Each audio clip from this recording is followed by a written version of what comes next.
रहमानिर्रहीम अस्सलामु अलैकुम। Welcome to our academy's YouTube channel Faiz Mushtaq academy.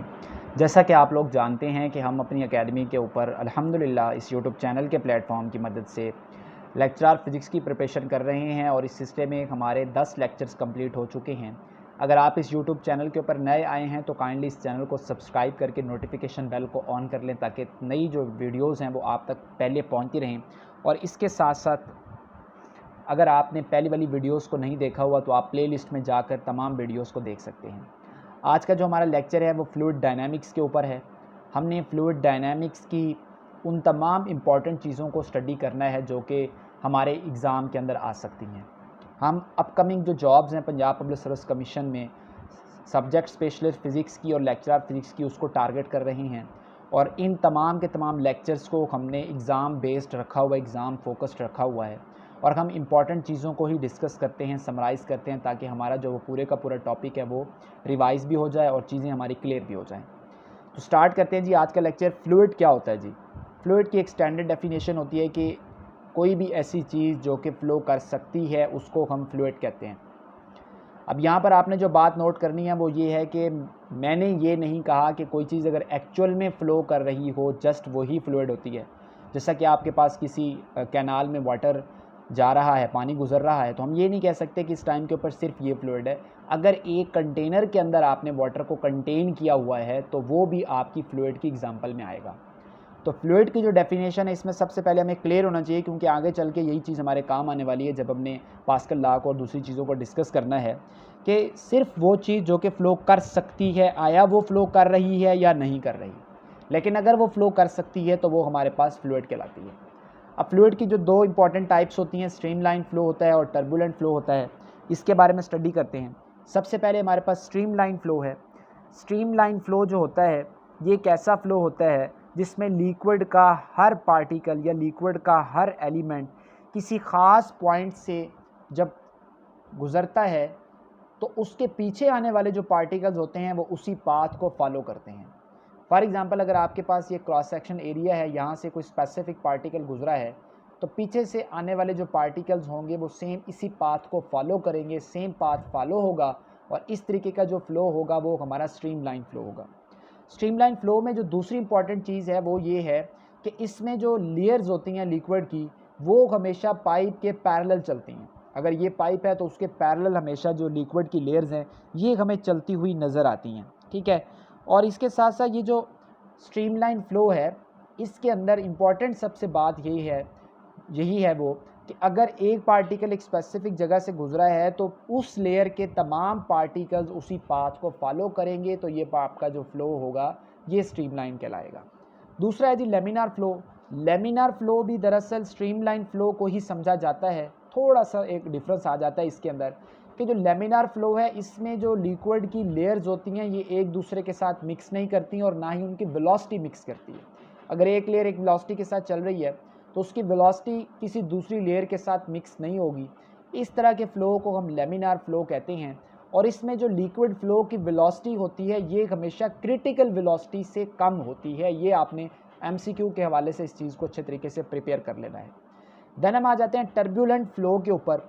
Turbulent flow हमें पता है एक ऐसा फ़्लो होता है कि जब वो किसी जगह से गुज़र रहा होता है तो फ्लूइड की जो लेयर्स हैं वो पाथ को फॉलो भी नहीं करती और वेलोसिटी को भी फॉलो नहीं करती। यानी कि हमारी वेलोसिटी भी उस जगह के ऊपर चेंज हो रही होती है और उसके साथ साथ जो पाथ है वो भी हमारा चेंज हो रहा होता है। और जो लिक्विड की वेलोसिटी होती है ये क्रिटिकल वेलोसिटी से लार्जर होती है। यानी कि जो हमारी कंडीशन है वो ये बनेगी कि VL is greater than VC।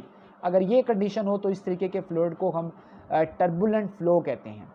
और इसके अंदर एडीज़ और व्हिरलपूल बनते हैं। इसकी सबसे बड़ी एग्जांपल ये है कि अगर आप किसी कैनाल के ब्रिज पर से गुजरें या किसी दरिया के पुल पर से गुजरें तो उसके ब्रिज के साथ साथ ब्रिज वाली जगह के इर्द गिर्द आप देखेंगे कि पानी के वो गोल गोल एक बन जाते हैं जिनको आप व्हिरलपूल कहते हैं, एडीज़ बन जाते हैं। और ये वो जगह होती है जहाँ पे जो आपका फ़्लो होता है ये स्ट्रीमलाइन नहीं होता बल्कि ये फ़्लो आपका टर्बुलेंट फ़्लो कहलाता है। और इसमें जो पाथ फॉलो करते हैं पार्टिकल्स वो एक यूनिफॉर्म पाथ नहीं होता, वो एक स्टेडी पाथ नहीं होता, वो एक्सट्रीम नहीं होता बल्कि वो एक जिग जैग तरह का पाथ होता है।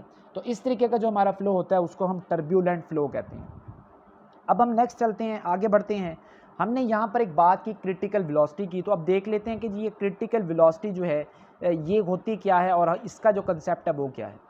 किसी भी लिक्विड की जो क्रिटिकल वेलोसिटी होती है, दरअसल ये एक ऐसी वेलोसिटी है जिसकी मदद से हम ये पता लगा सकते हैं कि हमारा जो फ्लूइड है वो स्ट्रीमलाइन है या टर्बुलेंट फ्लो है। यानी हम ये देखेंगे कि वो उस वैल्यू से अगर ऊपर वैल्यू चली गई है तो फ्लो की कौन सी टाइप बन गई है, और उस वैल्यू से अगर नीचे चली गई है वैल्यू तो फिर फ्लो की कौन सी टाइप बन गई है। इस तरीके की जो वेलोसिटी होती है उसको हम क्रिटिकल वेलोसिटी कहते हैं।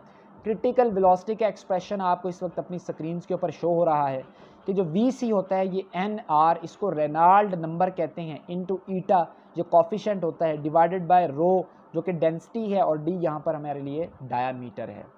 अब देखें कि क्रिटिकल वेलोसिटी डिपेंड किन किन चीज़ों के ऊपर कर रही है। क्रिटिकल वेलोसिटी एक डिपेंड कर रही है डेंसिटी के ऊपर, ठीक है, उसके इन्वर्स रिलेशन के अंदर आ रहा है, और जो डायमीटर है वो भी इन्वर्सली प्रोपोर्शनल है, जबकि जो विस्कोसिटी है वो क्रिटिकल वेलोसिटी के क्या आ रही है, प्रोपोर्शनल के अंदर आ रही है। तो इसका मतलब है कि अगर जो स्ट्रीम लाइन अगर आप फ्लो को करवाना चाहते हैं तो उसके लिए जो क्रिटिकल वेलोसिटी होनी चाहिए उसको लिक्विड की वेलोसिटी से ज़्यादा होना चाहिए, जबकि टर्बुलेंट फ्लो के लिए जो लिक्विड की वेलोसिटी है उसको क्रिटिकल वेलोसिटी से ज़्यादा होना चाहिए। यहाँ पे क्रिटिकल वेलोसिटी ज़्यादा हो और यहाँ पे लिक्विड की वेलोसिटी ज़्यादा हो, तो इन दो कंडीशंस की मदद से हम इसको समझ सकते हैं। अब चलते हैं यहाँ पे हमने जो रेनाल्ड नंबर की बात की है वो क्या होता है। रेनाल्ड नंबर दरअसल हमारे पास एक नंबर है जिसकी कोई डायमेंशंस नहीं है, कोई यूनिट्स नहीं है, फिजिकल क्वांटिटी नहीं है ये, जिसकी मदद से हमें फ्लूइड की टाइप का पता चलता है कि फ्लूइड किस टाइप का है हमारे पास। रेनाल्ड नंबर का हमारे पास ये एक फार्मूला होता है जो कि आपको शो हो रहा है, और 3 MCQs ये कवर करता है हमारे कि रेनाल्ड नंबर अगर आपका 0 से लेकर 2000 तक निकल रहा है किसी फ्लो का तो वो फ्लो आपका स्ट्रीमलाइन है। अगर ये 2000 से 3000 तक है तो इसका मतलब है अब स्ट्रीमलाइन से हम टर्बुलेंट की तरफ मूव कर रहे हैं, और अगर ये 3000 को एक्सीड कर जाता है तो फिर जो हमारा फ्लो होगा वो कौन सा फ्लो होगा, वो टर्बुलेंट फ्लो होगा। नेक्स्ट प्रेशर की बात करते हैं हम। लिक्विड्स के अंदर या फ्लूइड्स के अंदर जो प्रेशर होता है, फ्लूइड्स में गैसेस भी आ जाएंगी, लिक्विड्स भी आ जाएंगे, उनके अंदर प्रेशर क्या होता है। प्रेशर दरअसल हम कहते हैं कि किसी भी एरिया के ऊपर अगर एक परपेंडिकुलर फोर्स एक्ट कर रही हो तो उस फोर्स पर यूनिट एरिया को हम प्रेशर कहते हैं। फॉर एग्जांपल आपके पास ये एक एरिया है और इसके परपेंडिकुलर डायरेक्शन में अगर एक फोर्स लग रही हो तो इसको हम क्या कहते हैं, प्रेशर कहते हैं। इसका यूनिट न्यूटन पर मीटर स्क्वायर होता है। एक क्वेश्चन जो अक्सर पूछा जाता है वो ये है कि प्रेशर एक वेक्टर क्वांटिटी क्यों नहीं है, प्रेशर एक स्केलर क्वांटिटी क्यों है। उसकी वजह ये है कि जब आप फोर्स पर यूनिट एरिया लगा रहे होते हैं तो वो जो प्रेशर होता है वो किसी स्पेसिफिक डायरेक्शन के अंदर नहीं लग रहा होता बल्कि तमाम डायरेक्शंस के अंदर लग रहा होता है। इसलिए जो हम प्रेशर को लेते हैं वो एक स्केलर क्वांटिटी लेते हैं, वेक्टर क्वांटिटी नहीं लेते। यानी कि हम यूँ कहते हैं कि जब हमने प्रेशर की वैल्यू निकालनी होती है तो हम फोर्स का भी मैग्नीट्यूड ले लेते हैं और एरिया का भी मैग्नीट्यूड ले लेते हैं। दैट इज़ द रीज़न कि हमारे पास जो प्रेशर होता है ये एक स्केलर क्वांटिटी होता है, ठीक है। इसके अलावा हम ये भी कह सकते हैं कि प्रेशर जो है ये हमारे पास एक आइसोट्रॉपिक बिहेवियर शो करता है। हमें पता है कि आइसोट्रॉपी एक ऐसी प्रॉपर्टी होती है जिसमें आपको सेम इफेक्ट नज़र आता है इन ऑल डायरेक्शंस। तो जब आप प्रेशर अप्लाई करते हैं परपेंडिकुलर एरिया के अंदर तो उसका जो इफेक्ट फोर्स अप्लाई करते हैं तो उसका जो इफेक्ट आता है वो तकरीबन तमाम सरफेस के ऊपर एक जैसा आता है। इसलिए हम उस प्रेशर को कौन सा प्रेशर कहते हैं, इसलिए हम प्रेशर को स्केलर क्वांटिटी कहते हैं। अब अगर हमने स्टैटिक प्रेशर देखना हो कि स्टैटिक प्रेशर क्या चीज़ होती है तो स्टैटिक प्रेशर का फार्मूला हमारे पास निकलता है ρGH, और ये स्टैटिक प्रेशर डिपेंड करता है किस चीज़ के ऊपर, एज के ऊपर, जो कि आप हाइट भी कह सकते हैं और इसको आप हाइट के साथ साथ डेप्थ भी कह सकते हैं। दो तरह की बातें आप यहाँ पे कर सकते हैं, ठीक है। अब अगर कोई चीज़ सरफेस के ऊपर पड़ी है तो उसके ऊपर जो प्रेशर होगा वो स्टैटिक प्रेशर होगा। लेकिन अगर आप यहाँ पर गौर से देखें, अगर हमने एक कंटेनर ले लिया, उस कंटेनर के अंदर हमने एक लिक्विड को या किसी भी चीज़ को इमर्स किया, किसी बॉडी को, तो उसके अपसाइड के ऊपर एक फोर्स लग रही है, लिक्विड जो ऊपर मौजूद है वो उसके ऊपर डाउनवर्ड फोर्स लगा रहा है, वेट की फोर्स उसकी नीचे की जानिब लग रही है, और नीचे मौजूद जो लिक्विड है वो उसके ऊपर अपवर्ड फोर्स लगा रहा है। तो अगर ये हमारा केस है तो यहाँ पर जो प्रेशर है वो हमारा निकलेगा P = P0 + ρGH, जबकि P0 यहाँ पर एटमॉस्फेरिक प्रेशर होगा, ठीक है, और ρGH वही है जो हम ऑलरेडी स्टडी कर चुके हैं। और एटमॉस्फेरिक प्रेशर क्या होता है, 1 एटमॉस्फेरिक 1.01 × 10⁵ पास्कल होता है, और इसको हम 760 टार भी कहते हैं। इसका मतलब ये है कि अगर कोई चीज़ यहाँ हम अर्थ की सरफेस ले लें और अर्थ की सरफेस के ऊपर अगर कोई चीज़ पड़ी हुई है तो वहाँ पर उसके ऊपर जो प्रेशर होता है वो एटमॉस्फेरिक प्रेशर कहलाता है। अगर हम यूँ ऊपर की जानिब जाएंगे तो उसकी वजह से जो एटमॉस्फेरिक प्रेशर है वो क्या होना शुरू हो जाएगा, वो कम होना शुरू हो जाएगा। यही वजह होती है कि जब हम बुलंद इलाकों की तरफ जाते हैं, पहाड़ी मकामात की तरफ जाते हैं, तो वहाँ पर जो प्रेशर की वैल्यू होती है वो हमें कम नज़र आती है। नेक्स्ट टॉपिक है हमारा जी पास्कल लॉ। पास्कल लॉ क्या होता है? पास्कल लॉ दरअसल हमें ये बताता है कि किसी भी सिस्टम के अंदर जो प्रेशर होता है वो तमाम जगहों के ऊपर एक जैसा बिहेवियर शो करता है। फॉर एग्जांपल अगर आपने ये कंटेनर ले लिया हुआ है, यहाँ पर इसका क्रॉस सेक्शन एरिया और है, यहाँ पर इसका क्रॉस सेक्शन एरिया और है। अगर आप यहाँ पर प्रेशर को चेंज करते हैं तो उसके इफेक्ट को यहाँ पर महसूस किया जा सकता है, और यहाँ पर मौजूद प्रेशर के इफेक्ट को चेंज करने से उसके इफेक्ट को आप यहाँ पर महसूस कर सकते हैं, लेकिन ओवरऑल जो प्रेशर होगा वो हमारा सेम रहेगा इस तरीके से कि P1 is equal to P2। इसका मतलब है यहाँ पर अगर हम प्रेशर की वैल्यू निकालें F1 ओवर A1 तो ये इक्वल हो जाएगी F2 ओवर A2 को।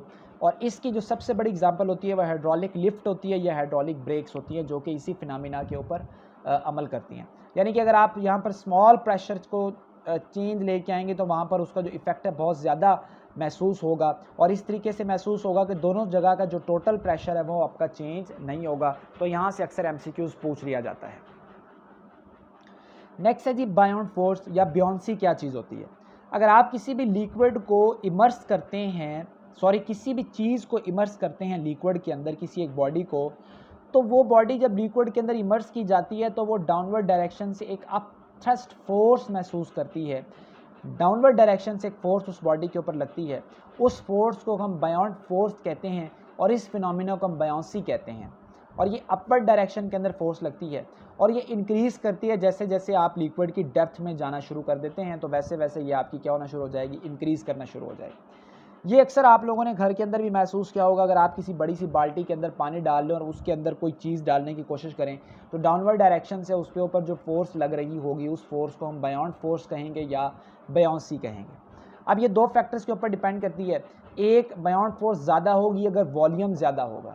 अगर आप वॉल्यूम को बढ़ाते चले जाएंगे तो बायोंट फोर्स जो है उसका जो मैग्नीट्यूड है वो भी इंक्रीज़ करता चला जाएगा। इसके साथ साथ अगर आप डेंसिटी को इंक्रीज़ करेंगे तो तब भी आपकी जो बायोंट फोर्स है उसको हम इंक्रीज़ करवा सकते हैं, वो पहले से ज़्यादा होगी। अब हम चलते हैं अर्शमीदस के प्रिंसिपल की तरफ। अर्शमीदस का असूल है मशहूर ज़माना। इसमें क्या होता है कि जब भी आप किसी बॉडी को इमर्स करते हैं लिक्विड के अंदर तो वो अपने वेट के बराबर वहाँ पर लिक्विड को डिस्प्लेस करती है। इस असूल को, इस कानून को हम अर्शमीदस लॉ कहते हैं। तो इसका मतलब ये हुआ कि जब आपने बॉडी को एक्चुअली इमर्स किया तो एक उसका अपना वेट था और एक वो वेट है जिसको वो वहाँ से डिस्प्लेस कर रही है, दो वेट हो गए। और तीसरा वो नेट वेट होगा जिसको हम observed weight of the body कहेंगे। तो observed weight of the body का फार्मूला आप कैसे कैलकुलेट कर सकते हैं कि actual weight of the body minus जो वेट आपका डिस्प्लेस हुआ है, जिसको मैंने यहाँ पर F से रिप्रेजेंट किया हुआ है। तो mg माइनस mg हो जाएगा ये। तो अगर आपने डेंसिटी निकालनी होगी डिस्प्लेस्ड वेट के लिए तो वो small m divide by volume से मैंने डिनोट कर दी है, और अगर आपने एक्चुअल वेट को की डेंसिटी को रिप्रेजेंट करना है तो वो आपने कैपिटल M ओवर वॉल्यूम से डिस्प्लेस कर दी गई है। तो ये वाला जो हमारा फार्मूला है स्टूडेंट्स, ये फार्मूला वेरी इंपॉर्टेंट फार्मूला है। अक्सर हमें न्यूमेरिकल्स को यहाँ से सॉल्व करना पेपर में पड़ जाता है कि ऑब्जर्व्ड वेट जो होता है बॉडी का वो actual wait 1 minus rho divided by sigma, जो कि दोनों हमारे पास क्या हैं, डेंसिटीज़ हैं। अब इसी लॉ को हम लॉ फ्लोटेशन या तैरने का असूल भी कहते हैं कि अगर जो actual weight of the body है ये ग्रेटर हो जाए उस वेट से जो कि डिस्प्लेस हुआ है वाटर का, ठीक है, मतलब आपने बॉडी को जब इमर्स किया, इमर्स करते हुए उसने जो वेट को डिस्प्लेस किया है, अगर उसकी वैल्यू एक्चुअल वैल्यू से कम हो जाए तो बॉडी सिंक कर जाएगी, बॉडी डूब जाएगी। इसी तरीके से अगर आपने फ्लोट करवाना है बॉडी को तो उसके लिए कंडीशन क्या होनी चाहिए कि जो डिस्प्लेस्ड वेट है वो एक्चुअल वेट से हमेशा ज़्यादा होना चाहिए। अगर ज़्यादा होगा तो बॉडी फ्लोट करेगी, अदरवाइज़ बॉडी फ्लोट नहीं करेगी। और अगर ये दोनों वेट एक दूसरे के इक्वल आ जाते हैं तो बॉडी ना फ्लोट करेगी ना सिंक करेगी, बल्कि इनसाइड द लिक्विड रह सकती है। वहाँ पर लिक्विड के अंदर ये अपने आप को बरकरार रख सकती है, सस्टेन कर सकती है। यहीं से वो एक मशहूर ज़माना क्वेश्चन किया जाता है कि एक पत्थर तो पानी के अंदर डूब जाता है जबकि हवाई जहाज़ पानी के अंदर नहीं डूबता। तो उसकी रीज़न आप यही बताएंगे कि जब आप एक स्टोन को इमर्स करवाते हैं लिक्विड के अंदर तो वो जो वेट डिस्प्लेस करता है वाटर का वो हमेशा उसके अपने वेट से कम होता है। दैट इज़ द रीज़न कि वो सिंक करता है। जबकि बहरी जहाज़ के केस में, शिप के केस में जो लिक्विड डिस्प्लेस होता है उसका जो वेट होता है वो लार्जर होता है शिप के अपने वेट से। दैट इज़ द रीज़न कि वो वहाँ पर फ्लोट करता है। नेक्स्ट अब हम डिस्कस करते हैं विस्कोसिटी को, कि विस्कोसिटी किस चीज़ को कहते हैं, ये क्या होती है। विस्कोसिटी के बारे में आप जानते हैं कि विस्कोसिटी दरअसल एक ऐसी प्रॉपर्टी है जो कि लिक्विड्स की लेयर के बिटवीन जो मोशन होती है रिलेटिव, उसको अपोज करती है। जैसा कि मैंने आपको यहाँ पर लिख के बता दिया कि it opposes the relative motion between the two layers of the fluid. आपका कोई भी फ्लूइड है, उसकी डिफरेंट लेयर्स के दरमियान जो अपोजिशन ऑफर करती है वो विस्कोसिटी होती है। ठीक है, अब ये जो विस्कोसिटी है ये कैसे क्रिएट होती है, कैसे पैदा होती है?